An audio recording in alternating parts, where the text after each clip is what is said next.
welcome to a special edition of Straight Talk, sponsored by Darley and Inglis, as per usual. This edition features an interview with Magic Millions Supremo Gerry Harvey. Tim Rowe, our senior journalist, joins us. Tim, you caught up with Gerry last week at Magic Millions to chat about a whole host of things.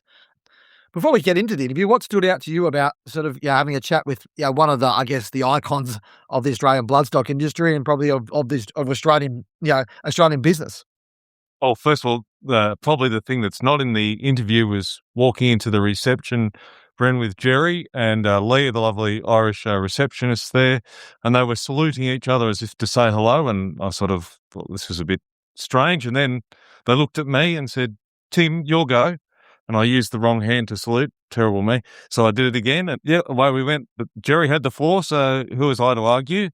And then we went in and conducted a pretty interesting interview about all manner of things, as we sort of discussed and have written about.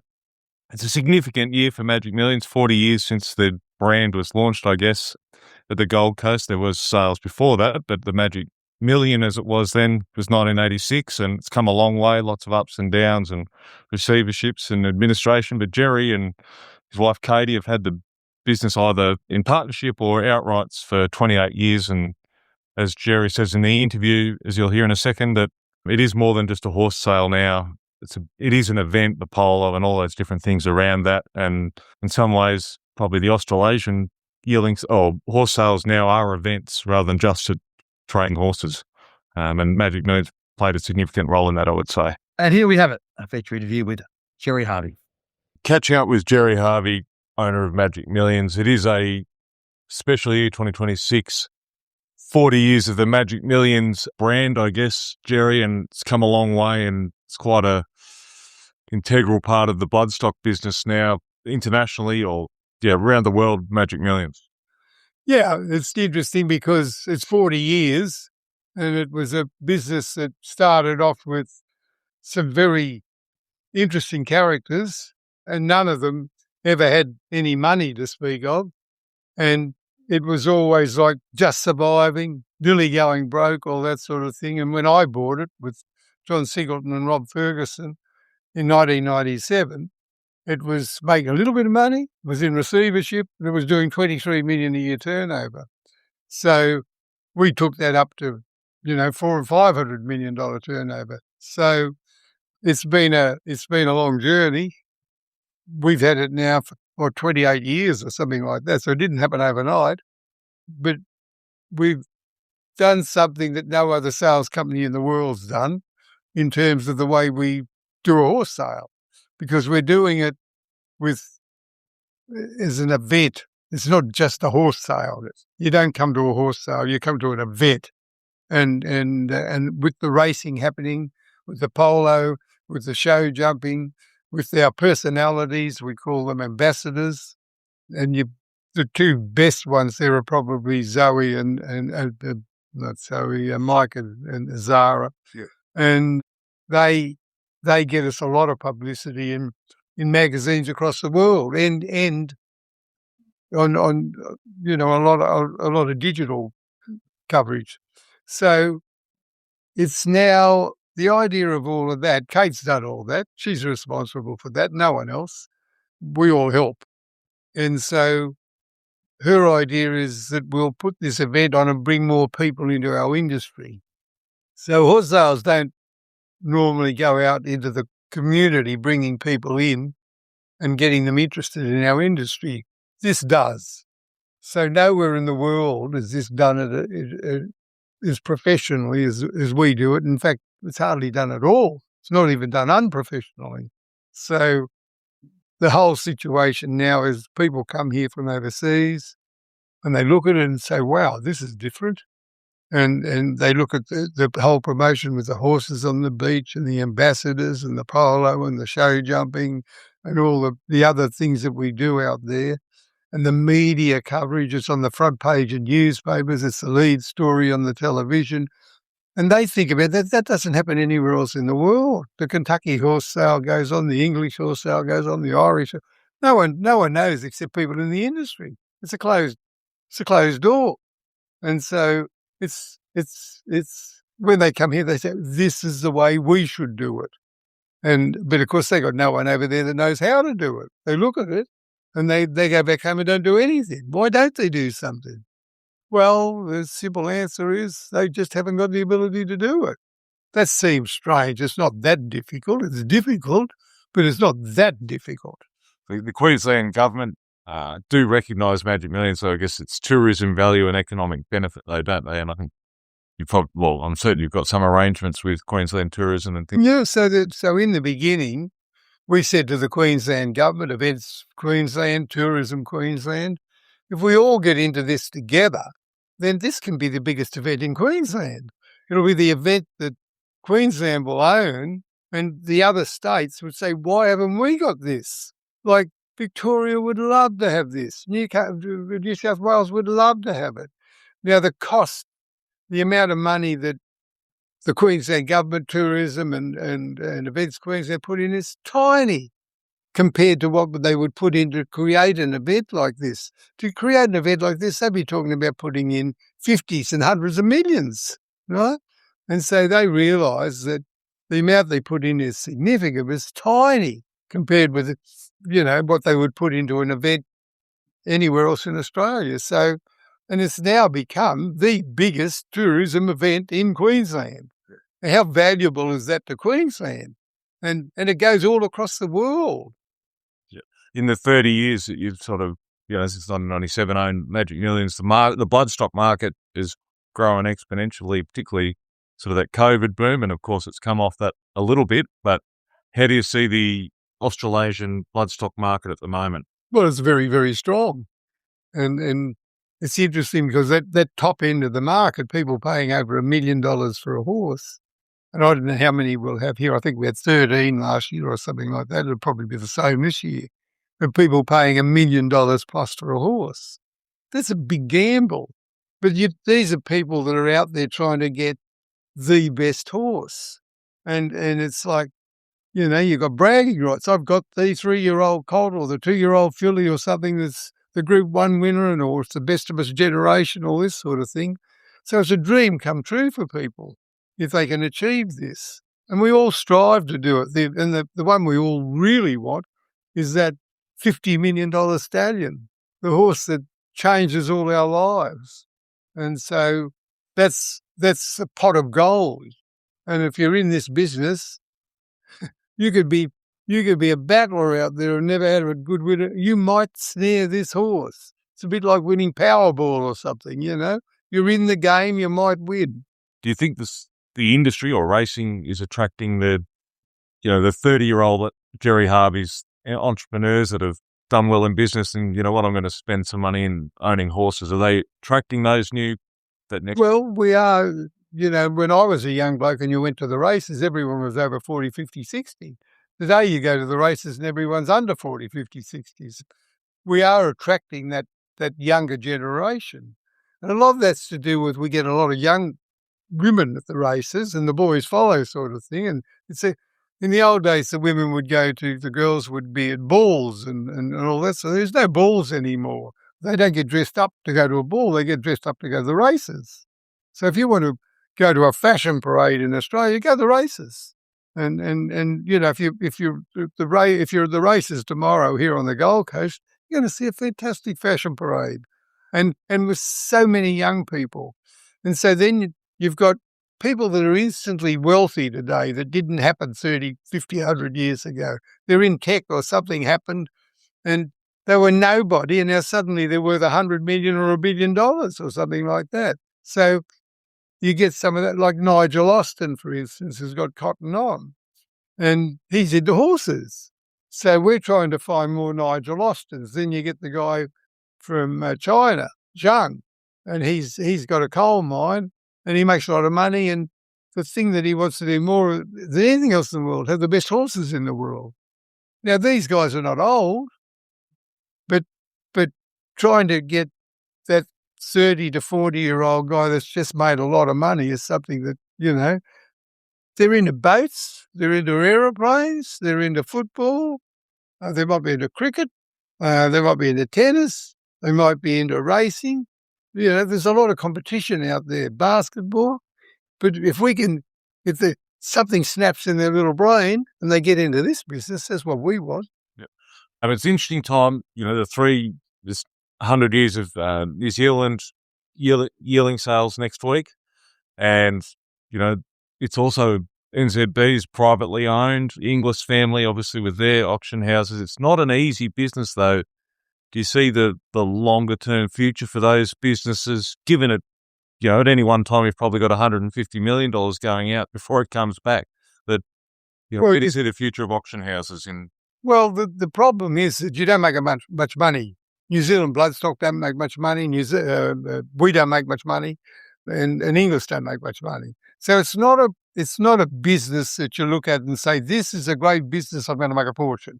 This is a business that you go into for the passion. You've got to be passionate about horses. You've got to be prepared to not make a lot of money. You've got to have the capacity to be able to, have an extra 150 million out there at the end of this sale, for instance, that, we've got to pay all the people within 30 days. We don't get paid within 30 days. So that will be 150 million in the red at the end of this week. So, but that'll start coming back in. But you've got to have that money. And if you haven't got that money, well, you can't give the credit. And then you haven't got a horse sale. So so for what you make out of it as a business, it's not what you call a business you want to get into to make money. But it still survives, it makes a bit of money and all that sort of thing, but it's a more interesting business. I mean, I sell fridges, right? And I love it. It's Harvey Norman. We're in 8 countries. We employ 20,000 people. We've got over 300 shops. It's interesting, but in a way, this is like more interesting. It's like, it's an animal. It's a horse race. It's very competitive, and it's bloody hard to make money out of it. All these auction houses are, sitting on valuable land, obviously, here at the Gold Coast, New Zealand. The Karaka there's probably worth $1 billion possibly, and with Magic Millions, Inglis near Melbourne and Opens Junction, and Adelaide's an interesting space at the moment. They're building all around the sales ground there at Morfordville. Where do you see the future of a yearling sale in Adelaide? Well, that Adelaide property, I've been offered $30 million for the property. I paid $2 million for it. Yeah. And I'm not selling it. But that doesn't mean one day I won't. But then I'd have to find another site and build stables and a complex. I did that in Perth. Yeah. And if you'd ever been to Perth in the old days, you'd say, what a shocking bloody situation it was. The stables were terrible. The whole thing was a shocker. And now we've got a really modern, wonderful setup. I mean, I even had one of the vendors come and he was crying when he was talking to you. You've done this for Western Australia. We want you to know how happy we are that, and I did that on the basis that I'd make no money, but I'd break square. Yeah. I'm actually making some money. Yeah. So that's the good part about it. And as you said, I've got a block of land that will probably be housing 10, 20, 30 years from now. So, and it's the same with this block of land here. Yeah. So that's a little gold mine in the future, if you like. I'm 86, so I probably won't be a part of that coal mine, right? Yep. But someone will. Yep. And this is very valuable land. Inglis sold their land in the eastern suburbs. It's now worth probably 3 times what they sold it for. They should have waited till now. But, they've got a successful operation out there near Liverpool, and it goes okay, it's fine. But for the investment they've got in it and what they make out of it, it's not a good business. Yeah. So is that scary? I'm not saying you shouldn't be land banking and possibly selling these down the track, but Magic Millions at the Gold Coast and Adelaide and Perth, and that will be here for the foreseeable future. Yeah, there's no plan whatsoever to do anything different. So, from Kate's point of view, she loves this business. You can see what she's done up here. What she's done has been extraordinary. I don't believe anyone else in the country could have done what she did. And it's been very successful. And you go out there in that crowd at the moment, you look at it and you think, all those people have got a dream. And so you're giving someone something to dream about. And if the dream comes to reality, you've changed their lives. Yep. And on Magic Millions Digital, which you've relaunched in the last few months, no secret that Inglis did and doing a very good job of that space. They've owned that market. Yeah, that's right. But you're determined to try and get some market share. No, well, what will probably happen is that they owned 100%, and down the track we'll have 50% and they'll have 50%. It's a bit like the sales now, that'll tend to happen because from the industry's point of view, they need two strong competitors out there. And so if you're a horse breeder or a buyer or a seller, you want that competition. And if there were just one body, that wouldn't be there. And so it's very important that we have that competition from the industry point of view. And there's really only Magic Millions in Inglis. There's no one else. And you go to New Zealand, you've only got one, and it's highly unlikely anyone else is ever going to come into this business to challenge those three players. So the three players are dominant, and with very little chance that anyone else will enter that industry to challenge on the basis of why would they? They're only going to do it, I don't know, I'm doing it for the sake of doing it. I'm not going to do it to make any money. Yep. So, the status quo will stay as it is, the way I see it. Yep. This time last year, Gerry, I spoke to you and asked about the 2-year-olds sales space, and you were hoping to, dare I say, with competition, join forces with Inglis. That certainly didn't happen last year. That's a shame. That's a shame because they make no money out of it. We make no money out of it. New Zealand do a far better job than either of us. And so we're fighting each other and not fighting New Zealand. That makes no sense. So somehow or other, we probably should figure out how we can get together and do it, because even if we don't make any money, we'll be doing a service to the industry. The industry as a whole will be better off if we work together. The way we're doing it is not satisfactory for anyone. Yep. I guess it is an important segment of the market, traders that are sourcing yearlings here and all the yearling sales for the rest of the year for those 2-year-old sales. So it's important, clipping, you get commission buying those yearlings and adding competition to the buying bench, particularly at that lower to middle end where those sort of trade horses are found generally. Yeah, well, it's another outlet.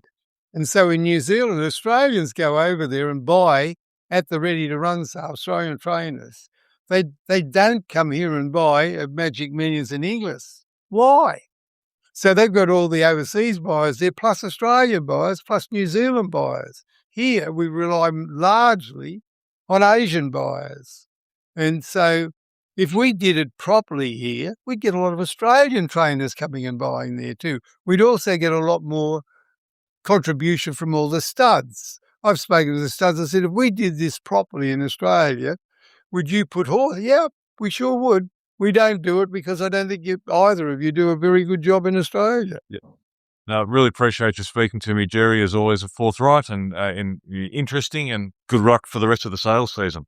Okay, I hope we sell it. I'm pretty sure we're going to have a pretty good sale. We're nearly there. Yeah. So, and even on Sunday, we'll have some good horses there too. Tim, it was very informative listen. Not even Gerry Harvey thinks he's immortal, and his views on the future of the bloodstock industry are fascinating about sort of, where things will head going forward. He's obviously seen a lot of change in his time, and he knows that, no businesses stand still, and no business that wants to grow should stand still. As he mentioned, I put a question to him about attracting, where are the young Gerry Harveys these days that have, in business and done well and wanting to spend some of their discretionary income on horses. He says it's coming, and it is there, and people are excited about racing. And there was, as we said, there was $200 million turned over last week. It's down on previous years, but still, that's a lot of money. It is a select sale, so it's the top end of the top, near the top of the market. It's probably like comparing eastern suburbs in Sydney, real estate. It is select, and a select buying bench as well, I'd guess. Yeah, it's fascinating to the state the industry's in, and I said I think there is it's becoming more and more select. And you're seeing 5 or 10 years time there'll be fewer horses at sale, but probably a similar sort of returns for the for the vendors, because the way the average prices are going up, but the amount of horses being sold is reducing. So it's an interesting time. Tim, just before we go, I wanted to touch on a few other stories quickly which have come out of this week. We're obviously in this sort of bridging week between Magic Millions and Karaka, and we'll talk about Karaka in a minute. But the story that came out yesterday about Grant and Alana Williams, the Group 1 training combination in WA, the premiers from WA, the dominant training partnership for the last 2 or 3 years, getting a positive test. Now, that's probably not unusual for a big stable, but for them to be stood down immediately, it sounds like it's a significant story that's evolving over there. The release came through, our time, probably 5:30 or something like that. And, the lead was probably buried in that release at the last line, that they'd been stood down pending the outcome of the inquiry, which is next Tuesday. And then the horse Starry Heights returned a positive to, Ritalin, effectively, ADHD drug. And that was from the Kalgoorlie Cup. Unfortunately, the horse broke down in that race and had to be euthanized. Now, Grant and Alana put out a statement and said they will fully cooperate. They're not sure how the drug or the substance came, in the horse's system, and I'm sure the inquiry will hopefully get to the bottom of that. I did make a few inquiries to a few learned racing people, and one person suggested, and then not with this case specifically, but they have seen in the past where, postmortems on euthanized horses can throw up false positives because, there's of the drugs that are used to, humanely put the horses down. It'll be whether that's an argument or whether that's generally what's happened in this case, time will tell. But there is those sort of scenarios out there that, with precedents of that, that I'm sure will be argued next week and going forward. Yeah, it'll be interesting to see what happens sort of going forward as well, whether they'll be stood down, or whether they'll decide to sort of, I guess, contest this and get the initial stand-down order sort of set aside so they continue business, because most of the time we've seen exceptions in Australia where trainers have been stood down immediately, including obviously the most prominent being the Darren Weir case a few years ago where, pretty much it was, shut the doors as soon as it happens. But it's not often we see this level of sort of immediacy, Tim. So we'll see how that evolves during the next week or so. I wanted to sort of quickly mention a couple of wagering stories.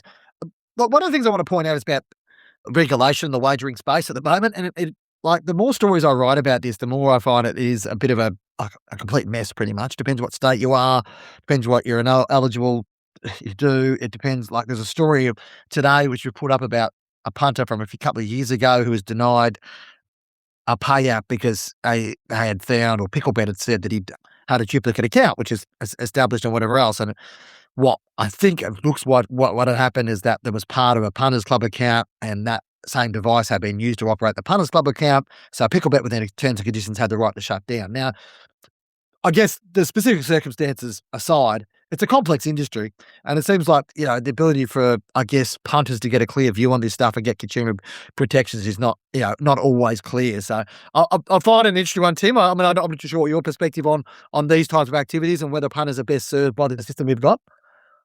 Well, I just putting aside Picklebet and my own dealings with them as well, put them aside, that the way the market's gone now, bet with mates, and there's Dabble have built the whole business on copying bets and things like that. So the fact, in the story suggests, it was the bets were from tips. Well, that at the moment that just completely drives the market, as I said, with Dabbles and things like that, and Bet with Mates, and Tab have implemented it on their app where you can copy the tipsters, the Dave Stanleys and Brad Davisons, and directly, just press a button and have your money on. So it's an interesting time with that argument. Obviously, I'm not doubting the Commission's findings, but that argument was successful from Picklebet's point of view.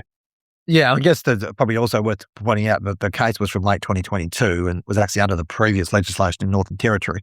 Obviously, things have been updated since then, but I would think that it probably still would hold true as well. And the terms and conditions of the of the bookmakers are pretty ironclad, and the NTRWC have been pretty keen to make sure that that's put in. just on the Bren and bloodstock landscape quickly again, Tim will be providing preview podcast live from Karaka on Friday. Both of us will be over there in New Zealand. Looking forward to the 100th sale over there. It should be a big week.